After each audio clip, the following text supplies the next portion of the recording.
크리스천 헤럴드 애청자 여러분 안녕하십니까? 이 새벽을 주님과 2부 정대철 목사입니다. 크리스천 헤럴드는 신문을 시작으로 라디오 그리고 이제는 공중파 채널인 18.88을 통해 텔레비전으로도 함께 하실 수 있습니다. 여러분께서는 라디오에 방송되는 목사님들의 모든 설교를 인터넷 웹사이트 www.chtv1888.org를 통해 다시 들으실 수 있습니다. 오늘 하루도 하나님의 귀한 말씀으로 승리하시기 바랍니다.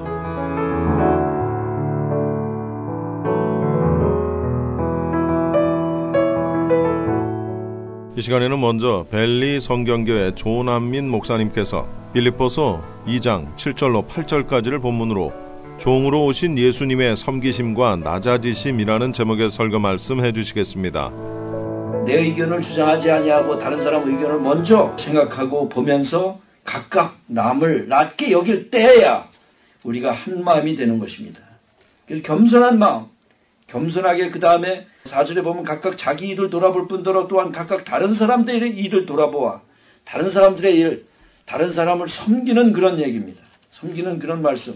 그래서 크게 말하면 하나는 교회가 하나 되어 한 마음이 되어야 하고 또한 섬기는 삶으로 겸손하게 섬기는 삶을 원하고 있는 그런 말씀이십니다. 이것이 바로 복음에 합당하게 생활하는 것입니다. 복음을 올바로 한다 그렇게 하고서 만약에 나는 구원을 얻어서 나는 영생을 얻었는데 그리고 자기 뜻대로 한다고 한다면 절대로 복음에 합당하게 생활하는 것이 아닙니다. 우리는 우선 이것부터 잘 알아야 됩니다. 그런데 그것을 하기 위해서는 어떻게 되느냐? 그 다음에 말씀하시는 너희 안에 이 마음을 품으라 곧 그리스도 예수의 마음이니 그리스도의 예수의 마음을 품을 때 이것은 가능한 것입니다. 사도 바울은 빌립보 성도들에게 그렇게 당부하고 있습니다. 복음에 합당하게 생활하는 것 중 교회가 하나가 되는 것이 하나님의 뜻이요 허영과 다툼 즉 이기적으로 자기를 주장하지 않고 겸손히 남을 낮게 여기는 것 이런 생활을 해야 한다. 그런데 그렇게 하기 위해서는 예수 그리스도의 마음을 품어야 한다. 사실 예수님의 마음을 품으면 우리는 겸손하게 되고 다른 사람을 섬기게 될 것입니다. 왜냐하면 예수님이 겸손하셨고 죽기까지 섬기셨기 때문입니다. 다른 말로 말하면 우리 믿는 자의 모습에서 겸손과 섬김이 없다고 한다면 그는 구원받았다고 주장한다고 해도 그는 성숙하지 못한 그리스도인임이 틀림없습니다. 그런 사람이 실제로 우리의 주님의 말씀을 얼마나 순종하며 주님의 말씀을 마음을 품고 있는지 어떤 사람은 자기 흥에 겨워서 봉사하는 사람이 있습니다. 그런 사람은 반드시 나중에 문제가 됩니다. 자기의 영광을 위해서 하려고 그러는 사람이 있습니다. 그런 사람은 틀림없이 문제가 됩니다. 어떤 사람은 메카니컬리 그저 하게 되는 거니까 교회 오니까 하는 그런 사람이 있습니다. 그런 사람도 분명히 나중에 문제가 됩니다. 우리 주님은 지금도 하나가 되어야 된다고 말씀하고 있습니다. 그래서 겸손해야 됩니다. 다른 사람을 돌보며 겸손해야 한다고 말씀하고 있습니다. 이런 것은 모두 주님을 마음에 품음으로 이루어질 수 있다고 말씀드렸습니다. 예수님의 마음을 품으면 무엇이든지 할 수 있을 것입니다. 그렇게 하기 위해서는 항상 예수님을 바라보고 있어야 됩니다. 이런 말이 있어요. 소련은 사람 이름은 항상 그 스키라고 하는 그런 말이 많죠. 자부르스키라고 하는 그런 그 청년 군인이 있었습니다. 그는 아주 깡패 출신으로 포악한 사람이었는데 그 사람이 예수님을 믿었어요. 그리고 예수님을 믿고 나서 완전히 변화가 돼서 소련 사회에서 예수님을 전파하면은 자기한테 해가 된다는 것을 알면서도 항상 만나는 사람마다 예수님을 전했습니다. 그런데 한 번은 군대 상관이 불러서 회유하기 시작합니다. 예수님만 부인하면 계급도 올려주고 돈도 벌 수 있게 해준다. 그렇지만 이 자브르스키는 듣지 않았습니다. 그러니까 그 상관이 이 사람을 불러놓고 다르게 얘기합니다. 내가 그 전에 너하고 비슷한 사람이 부대에 있었는데 그 아이가 항상 그 십자가 목걸이를 달고 다녔다 그래요. 내가 한 번은 그를 불러서 이제 오래 얘기했는데 얘기를 다 마치고 나니까 그가 목걸이에서 십자가를 끌어내더니 그 탁자에 넣더니 다시는 내가 이 십자가를 걸고 다니지 않겠습니다. 그리고 공산당 입당 원서를 주시오. 그래가지고 써가지고 공산당이 됐다. 그 후로는 그가 아주 자랑스러운 공산당이 됐다고 이렇게 말합니다. 그렇게 상관은 설득했습니다. 그러나 자블스키가 이렇게 대답합니다. 사실 저도 목에 건 십자가를 벗어놓을 수는 있습니다. 그러나 예수님이 그런 십자가에 계시지 아니하시고 제 마음에 계신데 어떻게 합니까?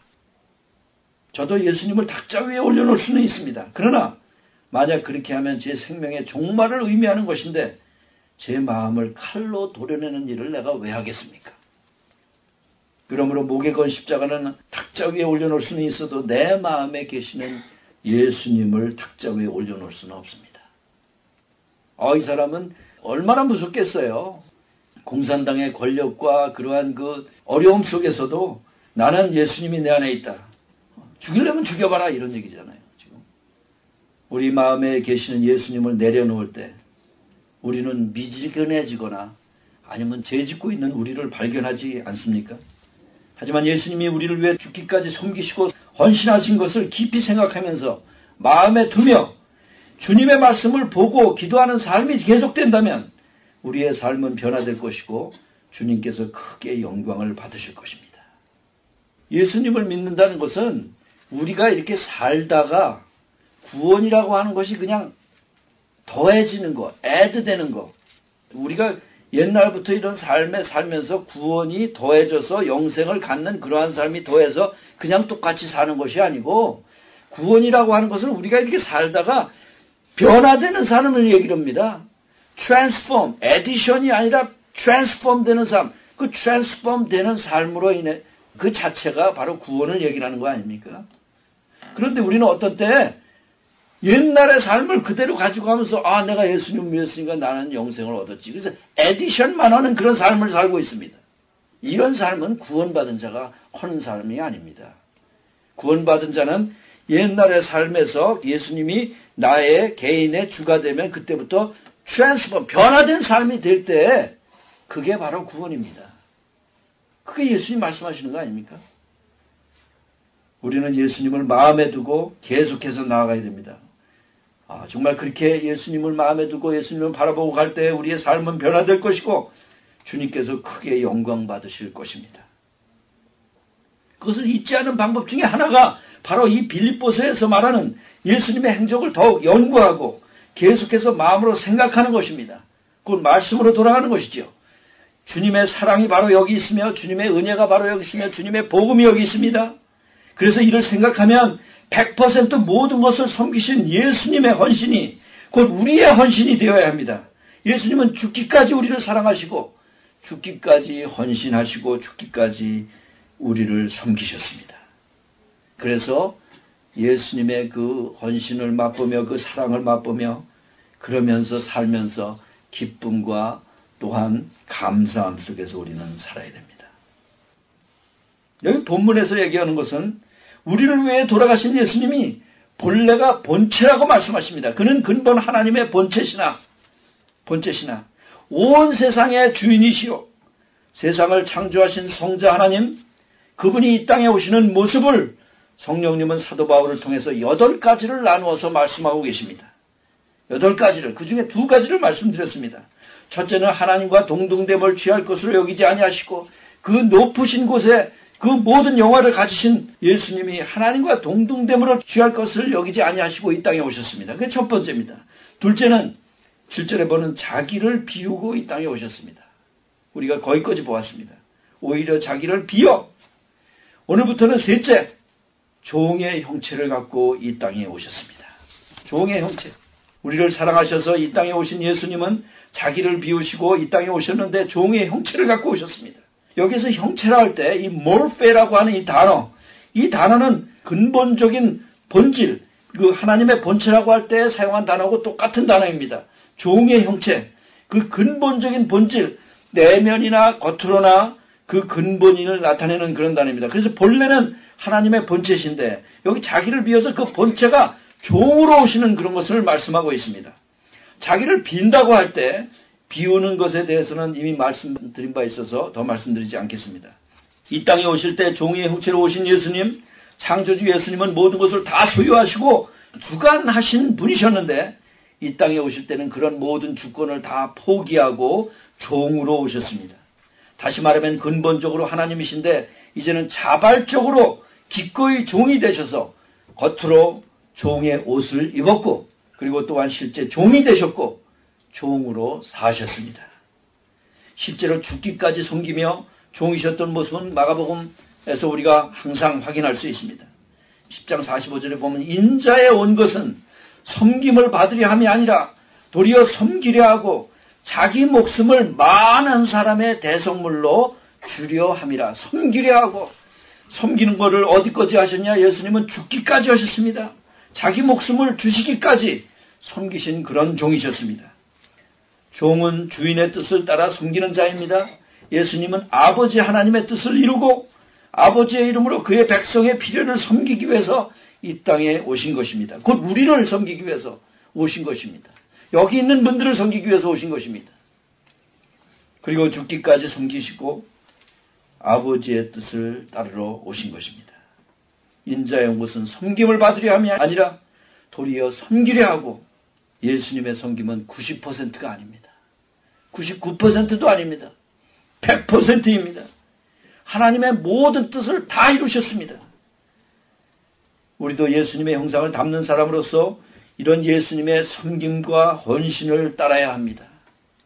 예수님은 종으로 죽기까지 섬기셨을 뿐만 아니라 종의 본체인 소유한 것이 없는 분으로 사셨던 분이십니다.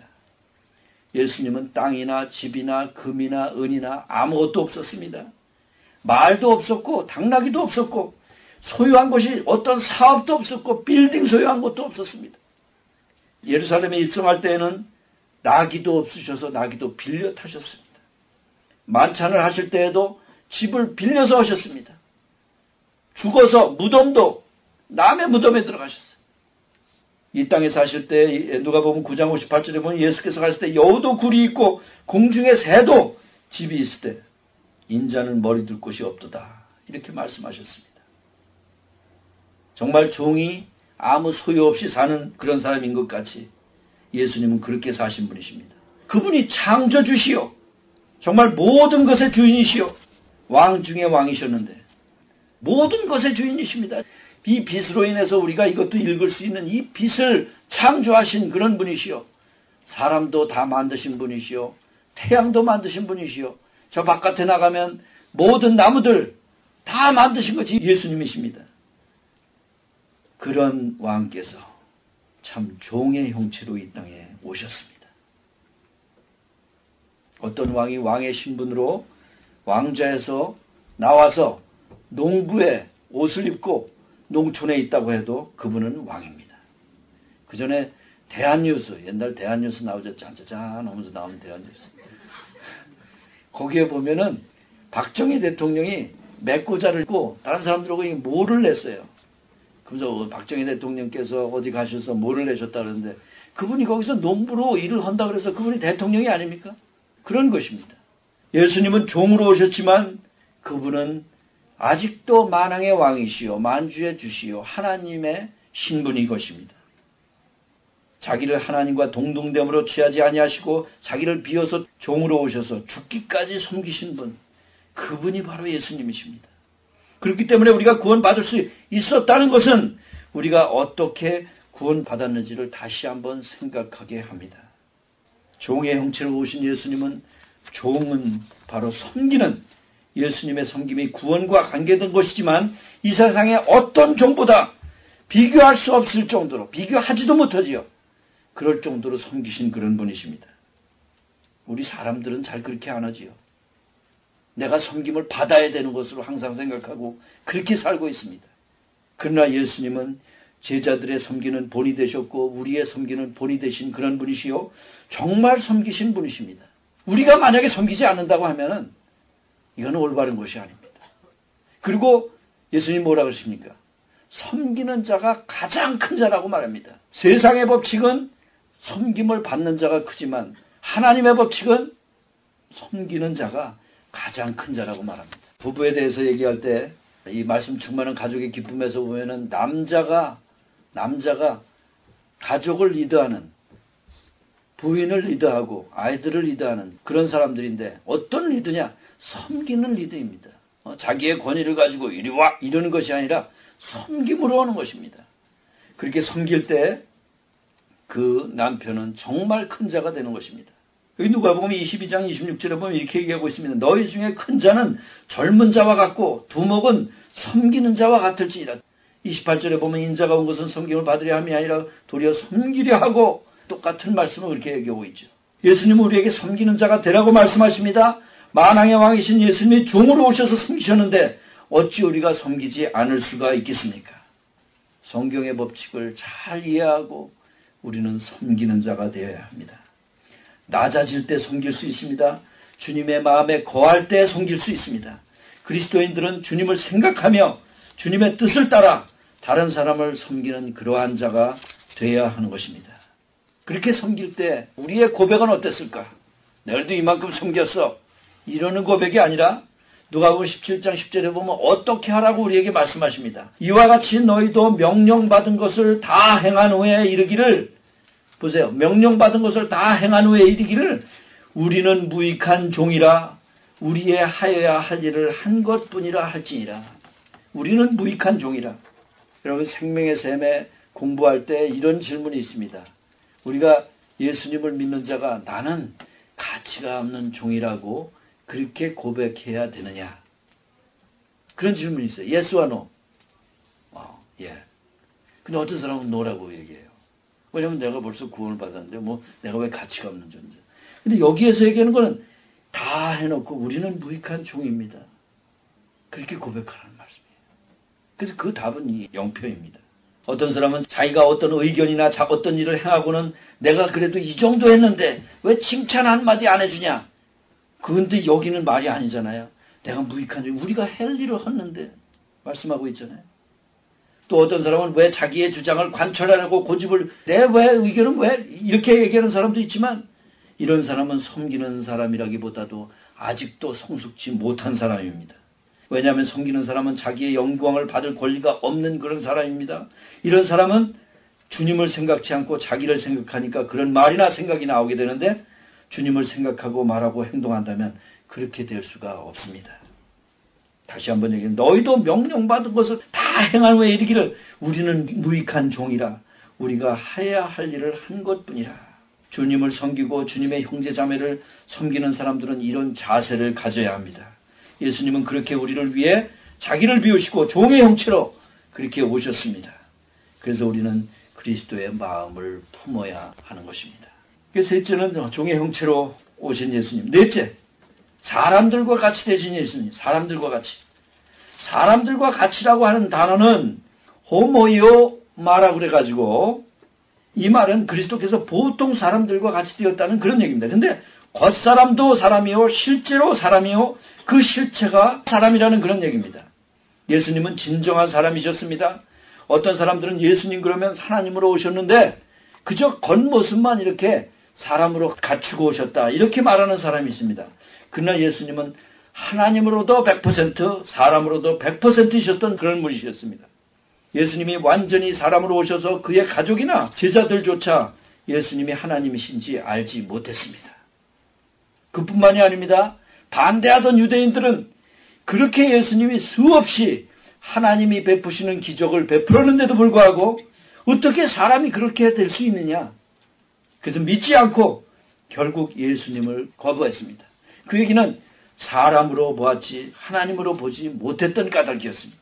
예수님은 하나님의 능력으로 여자에게서 태어나셨습니다. 구약에서 수많은 예언 후에 결국 때가 참에 갈라디아서 4장 4절에 보면 때가 참에 하나님이 그 아들을 보내사 여자에게서 나게 하시고 인간으로 오신 예수님에 대해서 누가복음이 그 말씀을 더 자세히 말하고 있습니다. 누가복음 2장 40절에는 아기가 자라며 강건하여지고 사람이었어요. 아기로 태어나서 점점 정말 육신이 자라서 강건하여지고 지혜가 충족하며 하나님의 은혜가 그 위에 있더라. 사람으로서 태어나서 실제적으로 자라고 강건해진 그러한 모습을 설명하고 있습니다. 이 땅에 사시면서 목수의 일을 해야 했고 목말라 하셨고 배고파 하셨고 고통을 당하시고 슬퍼하시고 울기도 하셨고 시험을 받기도 하시고 사람이 하는 것은 다 했습니다. 피곤해 하셨고 고통당해 하셨고 졸립기도 하셨고 아파하셨고 목마르다 몇 마디도 지르셨습니다. 진정으로 육신으로 오셨습니다. 육신으로 오셨기 때문에 육체적인 죽음을 맛보셨습니다. 육체적인 죽음으로 인해서 하나님께서 뜻하신 구속의 목적을 달성할 수 있으셨습니다. 예수님은 이런 것을 생각한다면 우리 자신들이 더 낮아지지 않을 수 없습니다. 여기서 보면 또 사람들과 같이 되었고 라는 말을 주목할 만합니다. 사람들과 복수로 얘기했습니다. 라이프시라고 하는 주석가는 이렇게 얘기합니다. 둘째 아담인 그리스도는 개인보다 인류를 대표하는 그 복수로 얘기함으로 말미암아서 인류를 대표하는 그런 분이셨다. 로마서 5장에 가서 보면 한 사람이 죽음으로 다 사망이 왔는데 한 사람이 삶으로 말미암아서 한 사람 예수 그리스도의 은혜로 말미암은 선물이 많은 사람에게 넘쳤습니다. 고린도전서 15장 45절에서 47절에 보면 기록된 바 첫사람 아담은 산영이 되었다 함과 같이 마지막 아담은 살려주는 영이 되었나니 사람들의 대표인 것을 표현하는 그러한 모습인 것을 다시 한번 보게 됩니다. 그래서 넷째는 사람들과 같이 되었고 다섯째 사람의 모양으로 나타나셨습니다. 8절에 보면 사람의 모양으로 나타나셨음에 여기 모양이라는 말은 스케마라고 하는 말로 겉으로 나타난 모습을 말하고 있습니다. 앞에 형태나 본체라고 할 때는 몰페라 그러고 그 다음에 사람들과 같이라고 할 때는 다른 단어를 썼습니다. 근데 여기다는 스케마라고 하는 그런 사람의 모양, 모습, 잠시 나타난 모습, 일시적인 특성을 가진 인간으로 나타나신 모습을 말하고 있습니다. 이 단어는 변할 수 있는 그런 말씀을 시사하고 있습니다.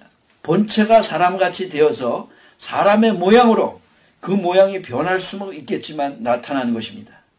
이 단어는 패션이라는 단어로도 번역이 됩니다. 패션. 고린도서 7장 31절에 보면 이 세상의 형적은 지나갑니다. 이 세상의 모습은 사라지는, passing away, 사라진다. 이런 변화되는 그런 모습을 얘기하고 있습니다. 고린도후서 11장 14절도 동사로 얘기하고 있는데 사단도 자기를 광명의 천사로 가장하나니, 이 가장한다 할 때 변화가 되나니, 변장하나니 그런 그 단어가 바로 여기에 스케마라고 하는 단어의 동사입니다. 로마서 12장 2절도 너희는 이 세대를 본받지 말고라고 할 때 이 본받는다 하는 단어가 바로 동사로 이렇게 되어 있습니다. 세상을 따라서 패션되지 말고 변화를 받아 이런 얘기입니다.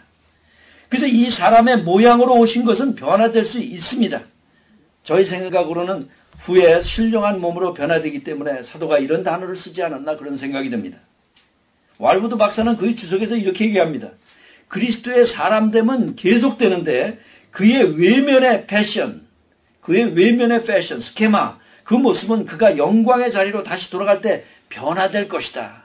그래서 스케마라고 하는 단어가 사용되지 않았나 그런 것입니다.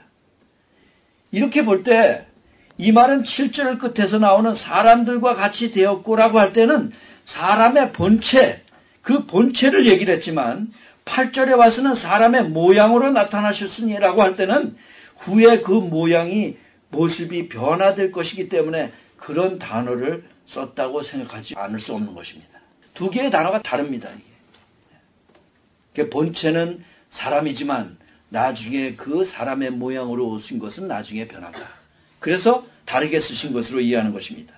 예수님은 우리를 위해서 사람으로 오셨습니다. 히브리서 2장 16절에 보면은 사람으로 와야만 우리의 죄를 담당하시는 분이셨기 때문입니다. 16절에 보면 이는 실로 천사들을 붙들어 주려 하심이 아니요 천사들을 붙드는 것이 아니라 아브라함의 자손을 붙들어 주려 하심이라. 아브라함의 자손을 구원하려 하심이라. 쉽게 얘기하면 17절에 보면 그러므로 저가 범사의 형제들과 같이 되심이 마땅하도다. 저가 범사의 사람과 같이 됨이 마땅하도다. 왜냐하면은 이는 하나님의 일에 자비하고 충성된 대제사장이 되어 백성의 죄를 구속하려 하심이라. 우리의 죄를 구속하시기 위해서는 반드시 사람이 되셔야 했기 때문입니다. 예수님이 사람이 되셨습니다. 이는 모두 자발적으로 그렇게 하신 것입니다. 그렇게 사람의 모양이 됨으로 말미암아서 결국 우리의 죄를 구속하게 된 것입니다. 모두 주님께서 우리를 사랑하셔서 우리 같은 아무 가치도 없는 죄인들을 구원하시기 위해 하셨다고 생각하면 어찌 감사하지 않을 수 있겠습니까? 어찌 감사하지 않을 수 있겠어요? 어떤 사람이 바로 이 크신 사랑을 알고 그동안 자신이 하나님께 가지 않았음을 회개하면서 예수님을 구세주로 주님으로 영접했습니다. 그리고 그는 그것에 감사하면서 마음의 결단을 내립니다. 그리고 그 결단을 내리자마자 아프리카로 갑니다. 그래서 아프리카에 가서 복음을 전합니다. 새로운 랭귀지를 배우면서. 그리고 거기서 복음을 전하다가 아들이 죽게 되었습니다. 말라리아라도 걸렸겠죠. 그래가지고 그 아들을 위해서 그냥 멀리 가가지고 약을 사가지고 왔는데 마을 입구에 도착해서 마을 조기가 보이자마자 그때 아들이 죽었어요. 시간이 너무 지나서. 그리고 그는 그 아들뿐만 아니라 또 하나 아들을 잊어버렸습니다. 그런데도 그는 복음 사역을 계속했어요. 나중에 IFC에 와가지고 그가 간증을 합니다. 컨벤션에 왔을 때. 그분 얘기는 그렇지만 나는 다시 간다. 뭐냐면 예수님이 그렇게 나를 사랑하시고 내가 예수님을 사랑하니까 다시 간다. 이 피터슨이라고 하는 이 선교사님, 제가 갈 때마다 지난번에도 갈 때 혹시 이분이 돌아가시지 않으셨나. 나이가 많이 드셨어요 지금. 그런데도 불구하고 나이가 들어서는 프랑스에 가가지고 교회를 2개를 개척하셨어요. 지금 칼라마주에 사는데 지난번에 갔더니 또 계시더라고요. 우리 주님을 만나서 이 큰 사랑, 이 부여를 다 버리시고 오신 이 예수님을 올바로 안다고 그러면 우리가 달라지지 않을 수 있습니까? 우리는 우리 자신에 대해서 돌아서야 되고 죄에 대해서 돌아서야 되고 정말 우상에게서 돌아서서 온전히 우리 주님만 따르는 그런 사람들이 되어야 될 것입니다.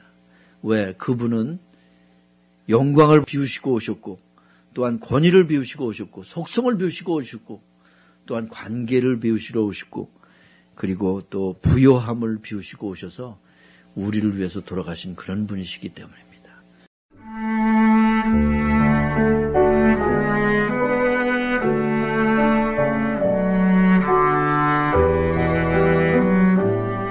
지금까지 벨리 성경교회 조남민 목사님의 설교 말씀이었습니다. 벨리 성경교회는 샌페르난도 밸리의 노스리치에 로스코와 루이즈가 만나는 8212 루이즈 애비뉴에 위치하고 있으며 주일 예배는 오전 9시와 11시, 영어 예배는 9시, 금요 저녁 찬양 예배, 목요일 10시에는 여성 성경 공부가 있습니다. LA에서는 2단 상담과 성경 공부가 있습니다. 자세한 문의는 전화 818-621-1567, 818 지역번호 621국에 1567번으로 하시기 바랍니다.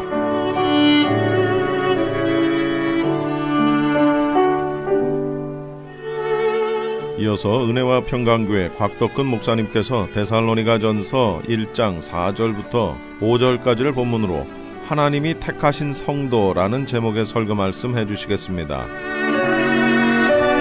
어떠한 삶을 살아야 하는지 말씀을 살펴보면서 은혜를 나누기를 원합니다. 먼저 성경은요, 하나님의 주권적인 선택에 대해서 말씀하고 있습니다. 우리 성도들이 분명히 알아야 될 사실은 성도들은 하나님의 선택받은 하나님의 백성이요 자녀라는 사실이에요. 베드로전서 2장 9절에 보면 너희는 택하신 족속이라 말씀하고 있어요. 여기 헬라 원문에 보면 오직이라는 말이 들어가 있어요. 오직 너희는 하나님의 택하신 족속이라는 겁니다. 사도행전 13장 48절에 보면 이방인들이 듣고 기뻐하여 하나님의 말씀을 찬송하며 영생을 주시기로 작정된 자는 다 믿더라 말씀하고 있어요.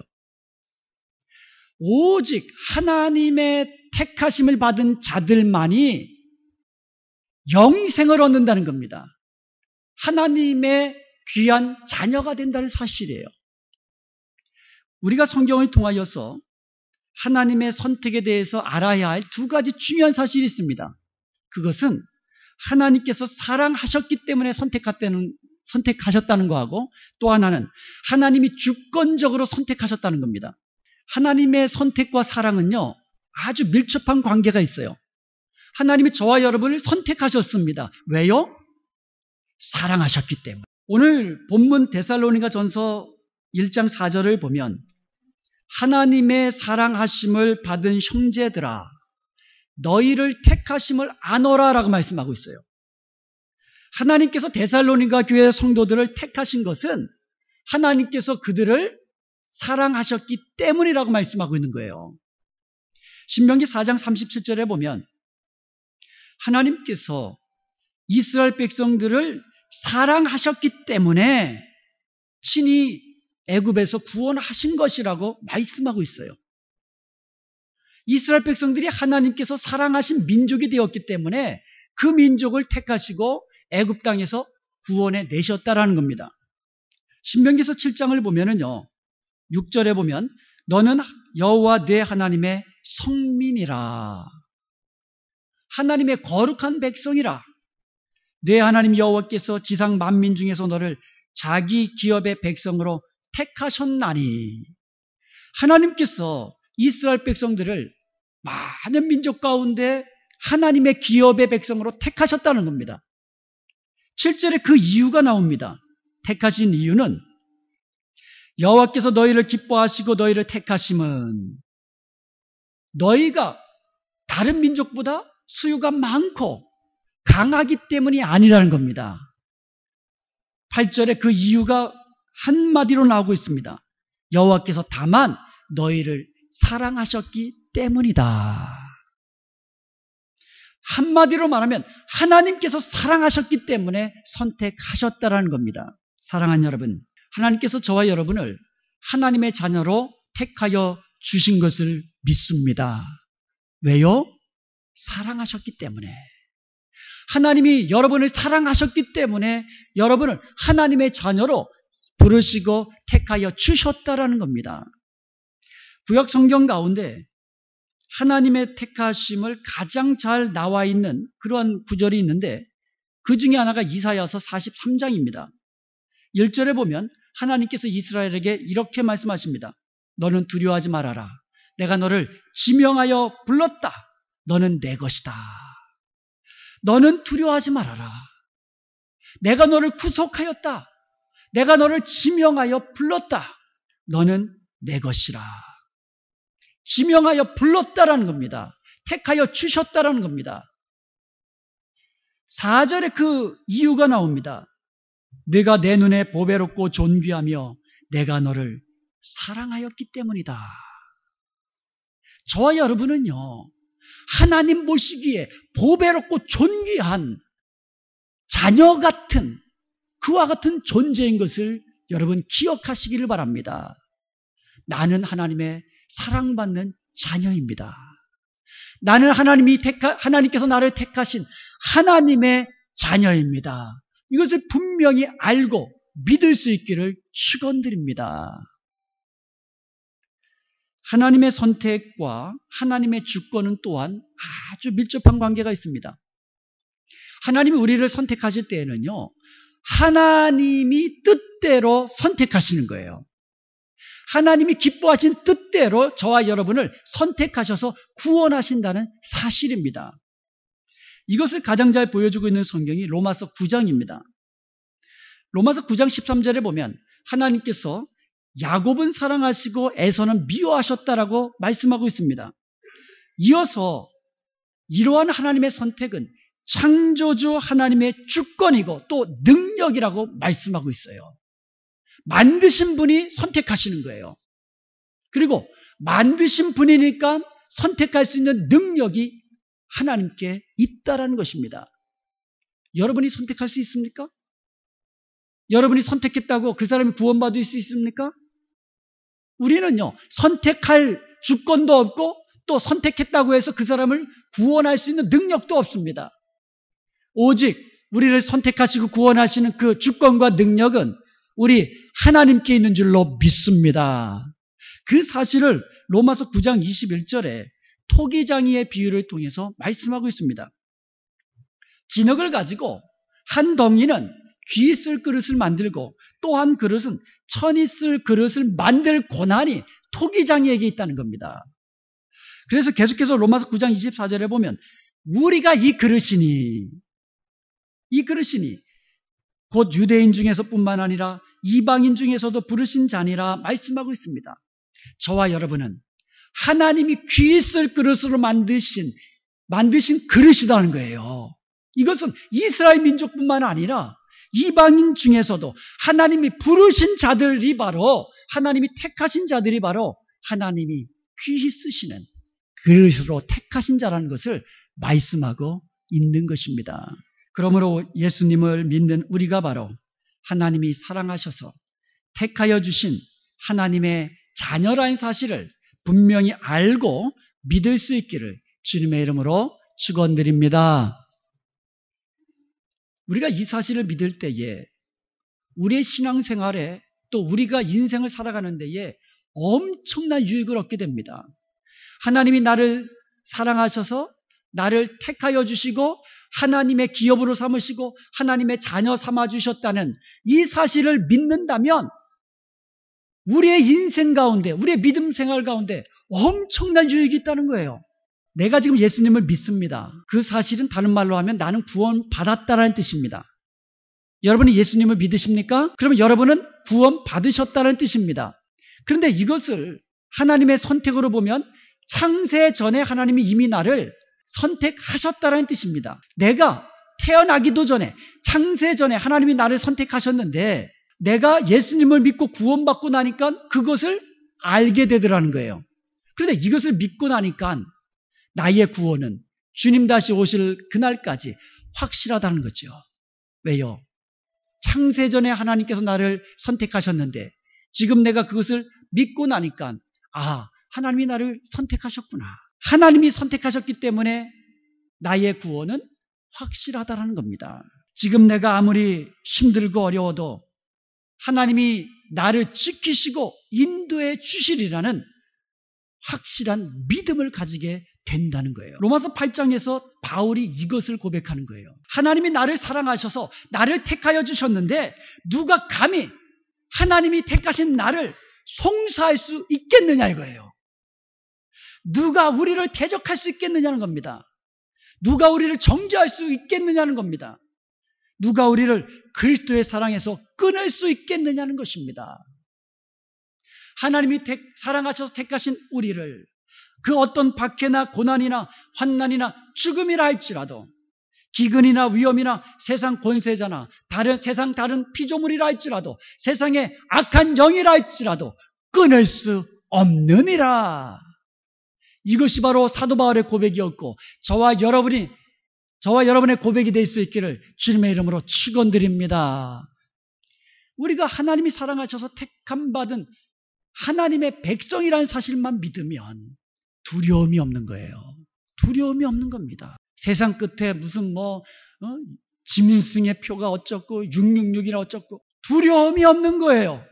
나를 택하시고 나를 붙들어 주시는 분이 하나님이시라는 사실을 믿는다면 무엇이든 두려워하지 않는다는 것입니다.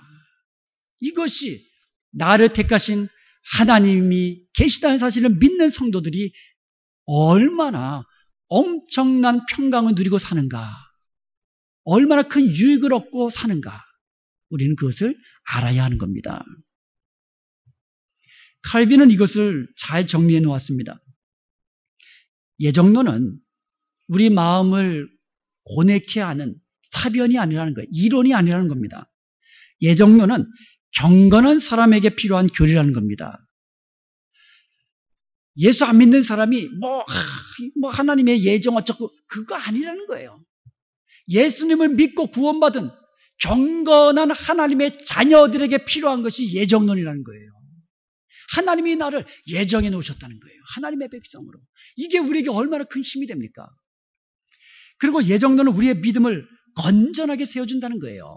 나는 하나님께서 택하셔서 구원받은 하나님의 백성이기 때문에 이 믿음 내가 지키리라. 하나님이 나의 믿음 지켜주시리라. 이게 예정교리라는 겁니다. 그리고 예정론은요, 성도로 하여금 겸손하게 해준다는 거예요. 내가 예수님을 믿어서 구원받았는데 알고 봤더니 하나님이 나를 먼저 사랑하셔서 택해 주신 하나님의 은총이었다는 겁니다. 겸손하게 만들어줍니다. 그리고 예정론은요, 선하신 하나님을 경외하게 하고 무엇보다도 구원의 확실함을 붙들게 한다는 겁니다. 저와 여러분이 예수님을 믿고 얻은 이 구원은 하나님이 택하여 주신 것이기 때문에 확실한 줄로 믿습니다. 흔들리지 않는 구원의 확실한 믿음 가지고 살아갈 수 있는 것. 하나님이 나를 택하셨다는 것을 믿는 그 믿음이 있다면 우리는 흔들리지 않는 믿음으로 살아갈 수 있는 줄로 믿습니다. 실제로 데살로니가 교회가요, 핍박 속에 있었어요. 예수 믿는 것 때문에 때로는 재산을 몰수당해야만 했고요. 가족을 떠나야만 했고요. 잡혀서 옥에 갇혀야만 했고요. 이런 고난과 환난이 있었습니다. 매맞아야 했고요. 심지어 죽어야만 했습니다. 초대교회 그 데살로니가 교회 성도들은요, 평안한 가운데 예수님을 믿은 것이 아니라 고난과 핍박과 환난 가운데 예수님을 믿었고 예수님을 전했고 예수님을 사랑하고 섬겼던 성도들이었습니다. 그런데 그들이 어떻게 그렇게 환난 가운데 믿음을 지키며 승리할 수 있었습니까? 그것은 그들이 믿는 믿음 때문에 그랬어요. 하나님이 나를 사랑하시고 나를 선택하셔서 나를 구원해 주셨다는 이 믿음이 그들을 환난 가운데 능히 이기게 해주시는 능력을 주신 줄로 믿습니다. 내 육신을 죽여도 나의 구원은 빼앗을 수 없다는 거예요. 그러니 두려워하지 않는 겁니다. 그러니 평강 누린 겁니다. 그러니 환난 가운데도 믿음의 역사와 사랑의 수고와 소망의 인내를 보이면서 하나님이 기뻐하시는 모든 성도들의 본이 되는 그와 같은 믿음 생활을 할 수 있게 된 줄로 믿습니다. 그런데 바울이요, 데살로니가 교회의 성도들이 하나님의 택함을 받았다라는 것을 안다라고 말하면서 그 이유를 5절에서 이같이 말해주고 있어요. 이는 우리 복음이 너희에게 말로만 이른 것이 아니라 또한 능력과 성령과 확신으로 된 것임이라. 이렇게 말씀하고 있어요. 여러분, 나는 하나님의 택함 받은 백성이다. 이렇게 말로만 해서는 안 된다는 거예요. 너희가 하나님의 택함 받은 성도인 것을 안다. 그 이유는 하나님의 말씀이 너희들에게 임할 때에 말로만 임한 것이 아니라 능력과 성령과 큰 확신으로 된 것이라고 그렇게 말씀하고 있는 겁니다. 우리가 나는 하나님 예수님 믿어요. 나는 예수님 믿고 구원받았어요.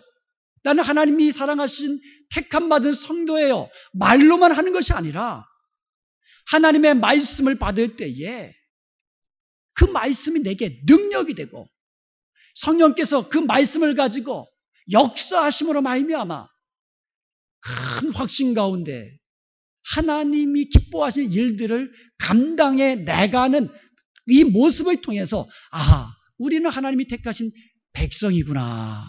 이것을 깨달을 수 있고 확신할 수 있다라는 겁니다. 열매를 통해서 하는 거잖아요. 그것을 보여주는 겁니다. 우리가 하나님의 말씀을 듣습니다. 그러면 그 말씀을 마음에 두셔야 돼요. 그리고 그 말씀대로 순종해 나가면서 내 삶을 변화시켜 나가고 성령께서 내 속에서 역사하시는 바 그 능력에 따라 하나님이 기뻐하시는 일들을 우리가 하나씩 해 나가는 겁니다. 그런 여러분의 모습을 통해서 우리는 하나님의 택함 받은 성도라는 것을 알게 되는 줄로 믿습니다. 사랑하는 여러분, 하나님께서 사랑하시고 택하신 백성들은요, 하나님이 직접 돌보아 주시는 것을 믿으시기 바랍니다. 하나님의 택함 받은 백성은요, 하나님이 돌보아 주세요. 신명기 7장 6절에 보면 너는 여호와 네 하나님의 성민이라. 네 하나님 여호와께서 지상 만민 중에서 너를 자기 기업의 백성으로 삼으셨다고 말씀하시지 않았습니까? 여러분들을 세상 많은 사람들 가운데서 하나님의 기업의 백성으로 삼으셨다는 겁니다. 이게 아주 중요합니다. 하나님이 우리의 기업이세요. 이것을 믿는 사람은요, 세상 것에 일회율비하지 않습니다.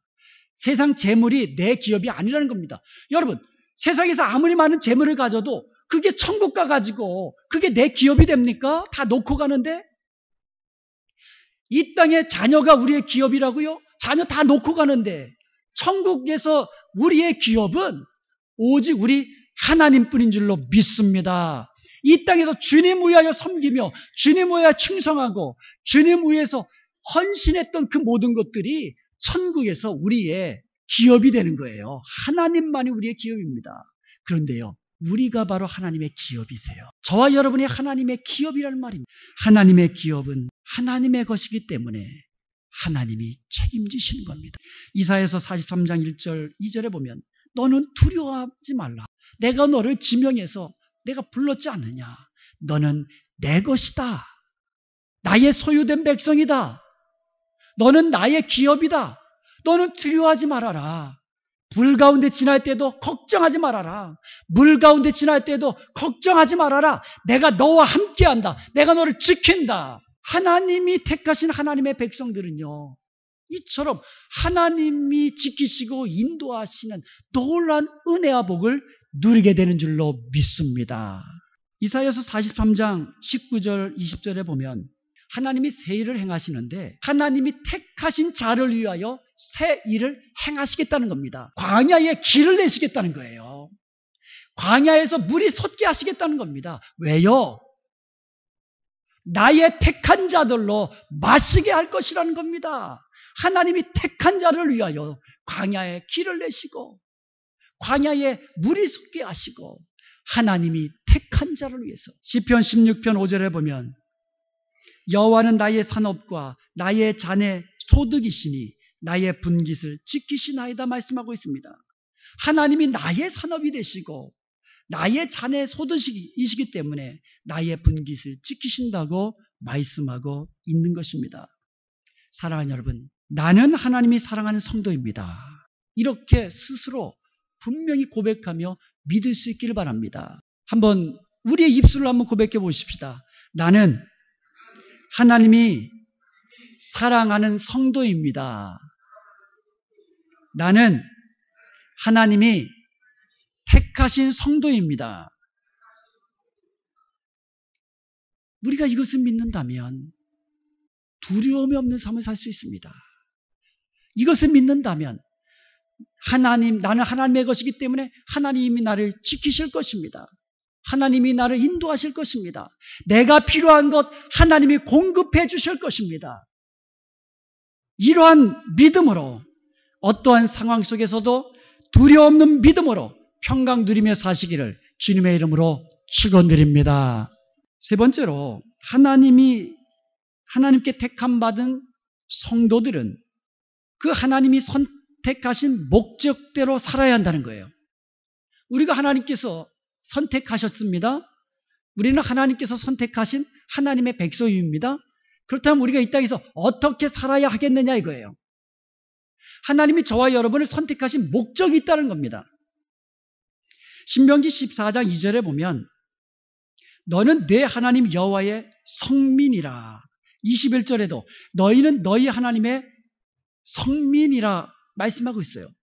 그러면서 신명기 14장을 쭉 보면 세상과 다르게 살라고 말씀하고 있어요. 이방인들처럼 살지 말라고 기록하고 있습니다. 왜요? 너희는 하나님의 성민이기 때문에. 저와 여러분은 하나님이 사랑하시고 택하신 하나님의 성민, 거룩한 백성이에요. 거룩한 하나님의 자녀입니다. 이것을 알고 하나님의 거룩한 자녀답게 살라고 요청하시는 거예요. 요청하시는 겁니다. 선택에 대해서 가장 잘 정리해 놓은 성경이 있다면 에베소서 1장입니다.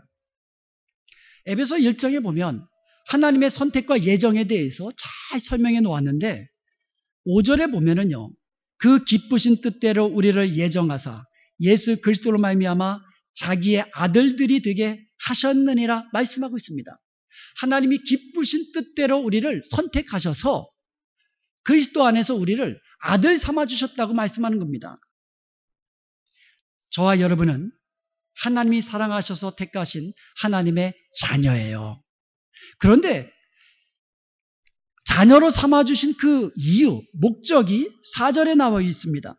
곧 창세전에 그리스도 안에서 우리를 택하사 우리로 사랑 안에서 그 앞에 거룩하고 흠이 없게 하시려고. 이거예요. 하나님이 우리를 택하신 궁극적인 목적은 거룩하신 하나님의 성품을 본받아서 거룩하게 살라는 겁니다. 흠 없는 하나님의 자녀답게 살라는 겁니다. 세상과 좀 다른 모습으로 살아가라는 것입니다. 베드로전서 1장 15절에도 보면은요, 오직 너희를 부르신 거룩한 자처럼 너희도 모든 행실에 거룩한 자가 되라고 말씀하고 있어요. 우리를 부르신 하나님이 거룩하기 때문에 우리도 거룩한 행실로 살아가라고 말씀하고 있는 겁니다. 데살로니가전서 4장 3절에도 보면은요, 하나님의 뜻은 이것이니 너희의 거룩함이라. 이것이 하나님께서 우리를 부르시고 선택하셔서 하나님의 자녀 삼으신 뜻이라는 겁니다. 우리의 거룩함이라는 겁니다. 곧 음란을 버리고 각각 거룩함과 존귀함으로 자기의 아내 대할 줄을 알고 하나님을 모르는 이방인과 같이 세욕을 따르지 말라. 계속해서 데살로니가전서 4장 4절과 5절에서 말씀하고 있어요. 이방인들처럼 세상의 정욕대로 살지 말라는 거예요. 이방인들처럼 내 맘대로 살지 말라는 겁니다. 오직 하나님이 기뻐하신 뜻대로 부르신 거룩하신 하나님처럼 거룩하게 정결하게 선을 행하며 착하고 순결하게 살라고 말씀하고 있는 것입니다. 그리고 나서 에베소서 1장 12절에 보면 하나님이 뜻 가운데서 우리를 선택하신 궁극적인 목적을 이렇게 이야기하고 있습니다. 하나님의 영광의 찬송이 되게 하려 하심이라. 저와 여러분이 이 땅에서 살아가고 있습니다. 그런데 우리는요, 하나님의 자녀라는 이름으로 살아가고 있습니다. 그러므로 우리가 살아가면서 하나님의 이름을 욕되게 하는 것이 아니라 영화롭게 하는 그런 삶을 살라고 말씀하고 있는 거예요. 내가 너를 불러서, 내가 너를 선택했어, 내가 너를 구원했어, 내가 너를 하나님의 자녀로 만들어 주었어, 내가 너를 지켜주고 내가 너를 인도하고 필요한 건 내가 공급해 줄게. 그러니 너는 내 아들답게 거룩하게 살라고 말씀하고 있는 거예요. 하나님이 다 해주시고 너는 나처럼 거룩하게 내 아들처럼 그렇게 세상과 다른 모습으로 살아가라고 그것을 요청하는 겁니다. 하나님이 우리를 택하시고 부르실 때에는요, 사명을 주십니다. 우리가 이것을 알고 기억할 수 있기를 바랍니다. 예레미야서 1장 4절에 보면은요, 하나님께서 예레미야를 모태에서부터 어머님 뱃속에서부터 아셨다, 선택했다고 말하고 있습니다. 그러면서 선지자로 세웠다라고 말씀하고 있어요. 태어나기 전부터. 사도행전 9장 15절에 보면 하나님께서 바울을 택하신 목적이 주님의 이름을 이방인과 임금들과 이스라엘 자손 앞에서 전하게 하기 위함이라고 말씀하고 있습니다. 이사야 43장 10절에도 나 여호와가 말하노라 너희는 나의 증인 나의 종으로 택함을 받았다고 말씀하고 있습니다. 저와 여러분이 하나님께 택함을 받을 때에는 우리에게 사명까지 주신다는 사실도 기억해야만 합니다. 어떤 사람은 이렇게 얘기해요. 하나님께서 구원받을 사람들과 구원받지 못할 사람들을 이미 예정해 놓으셨다면 우리가 전도할 필요가 왜 어디 있느냐, 이렇게 이야기하는 사람도 있어요. 그런데 선택은 하나님의 주권입니다. 예수님을 믿고 구원받기 전까지는 그 사람이 선택받았는지 못 받았는지 아무도 모른다는 거예요. 누가 압니까? 누가 구원받았는지, 누가 선택받았는지 사람 중에 아는 사람이 누가 있습니까? 하나님의 주권이에요. 그걸 가지고 우리가 이야기할 필요가 없는 겁니다. 모르는 것 가지고. 그런데 우리가 분명한 것은 있어요. 우리가 아는 분명한 것이 있습니다. 내가 예수님 믿고 구원받았기 때문에 내가 알 수 있는 것은 우리는 하나님이 사랑하셔서 선택하셨다는 사실인 것이에요. 그리고 또 하나 분명한 사실은 하나님이 우리에게 사명을 주셨다는 겁니다. 그게 전하라는 거예요.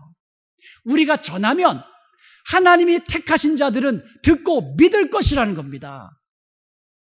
이것이 우리의 소관이고 우리의 영역이고 우리의 사명인 줄로 믿습니다. 그러므로 사랑하는 여러분, 오늘 우리도 데살로니가 성도들처럼 하나님이 우리를 사랑하셔서 선택하셨음을 분명히 믿고 확신할 수 있기를 축원드립니다. 이 사실을 믿고 어떠한 고난 속에서도 믿음으로 승리의 삶을 살 수 있기를 축원드립니다.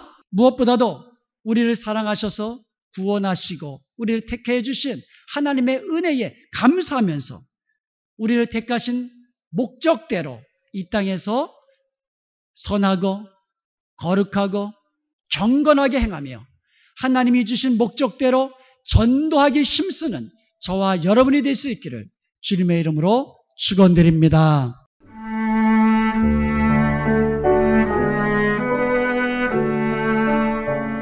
지금까지 하나님의 믿음의 공동체 은혜와 평강교회 곽덕근 목사님의 설교 말씀이었습니다. 은혜와 평강교회 주일 예배는 오전 10시가 영어 예배, 오전 11시 20분에 한어 예배, 금요 예배는 금요일 오후 8시, 새벽 예배는 매일 새벽 5시 반, 토요일에는 6시에 각각 진행되고 있습니다. 은혜와 평강교회는 9140 해스켈 애비뉴 노스 1에 위치하고 있습니다. 전화번호는 818-894-9266, 894-9266번이며 교회 웹사이트는 gracepeace.org입니다.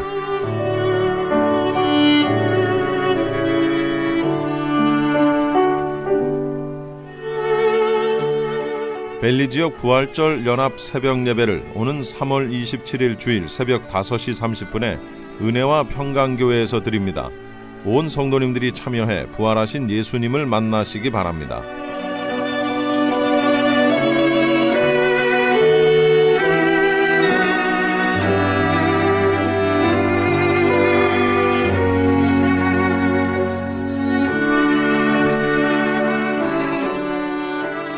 알려드리는 말씀입니다.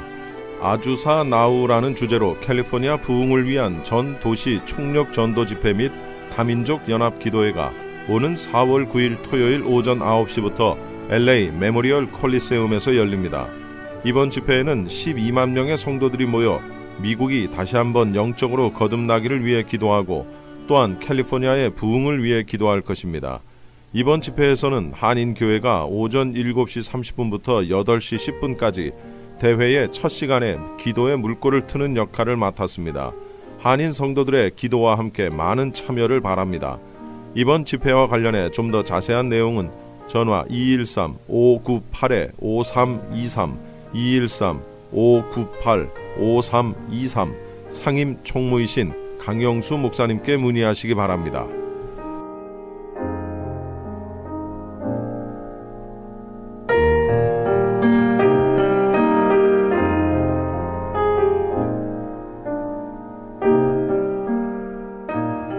지금까지 여러분께서는 크리스천 헤럴드에서 제공해드린 이 새벽을 주님과 1부, 2부 순서 함께 하셨습니다. 오늘도 주님의 은혜 가운데에서 승리하는 하루 보내시기 바랍니다. 저는 내일 뵙겠습니다. 고맙습니다. M3를 아십니까? 무슨 병에 걸렸던지 큰 효과를 준다는 신비한 영양제. 혈액에 영양을 공급하여 힘이 생기니까 피곤하지 않고 이제는 지팡이 없이 걸을 수 있다고 많은 분들이 간증을 합니다. 혈액 해독, 기력 회복, 뼈 골수 영양 공급, 심장, 뇌, 혈전 용해. 유태인 회사가 제조한 특수 영양제 M3. 혈액 순환을 잘 되게 하는 최고급 영양제 M3. 크던 작던 아픈 곳이 있다면 M3. 213-435-9600, 213-435-9600번입니다. 정직한 마음으로 권해드립니다.